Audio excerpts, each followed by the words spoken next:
His greatest pleasure after work every day was going to a farm to practice shooting. After calibrating his firearms, he aimed at a target 7,000 feet away. The farm owner, who had spent his whole life hunting, couldn't help but laugh at the man's audacity. He doubted that even he could hit the target at that distance.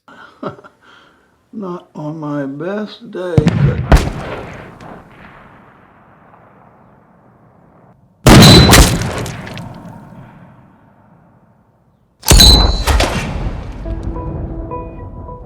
But the farm owner was stunned when the man proved him wrong. He never expected that the accountant who helped him with his books had such impressive shooting skills. And Chris was indeed no ordinary man. On the surface, he ran a small studio, specializing in bookkeeping and tax evasion for clients. But secretly, he was a money launderer for criminal organizations. Not only that, he had a seemingly ordinary RV parked in a secluded warehouse in the suburbs. Inside it were various weapons and ammunition, as well as vast amounts of money and art collected from money laundering. Recently, his contact had warned him over an encrypted phone call that the FBI had started paying attention to his activities. That's when he decided to take a break and practice his shooting at the client's farm. But staying idle wasn't a long-term solution. Soon his contact introduced him to a clean business in bionic robots. However, Chris didn't trust these so-called legitimate businessmen. Let's try a legitimate client for once. No cartels, arms brokers, money launderers, assassins. I like safe. I like you safe.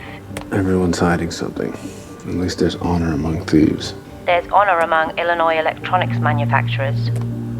They're in your current backyard. No risk of movement. You'll meet? Compared to these guys, he found that the mobsters, arms dealers, and criminal organizations had more of a sense of contract and loyalty. But after much persuasion from his contact, Chris agreed to check it out. Following his contact's arrangement, Chris soon arrived at the bionic robot company. There was a massive financial discrepancy, but the company's finance department couldn't figure out where the money had gone. That's when they reached out to Chris, who was famous in the industry. Chris immediately demanded to review the company's books for the past 10 years. His bold approach irked the finance director. He thought to himself, why should a young man be so confident when their entire department couldn't figure out this issue? How long have you been CFO of this company, sir? 15 years. I need the books for the past 15, please. Well, you're awful goddamn blunt.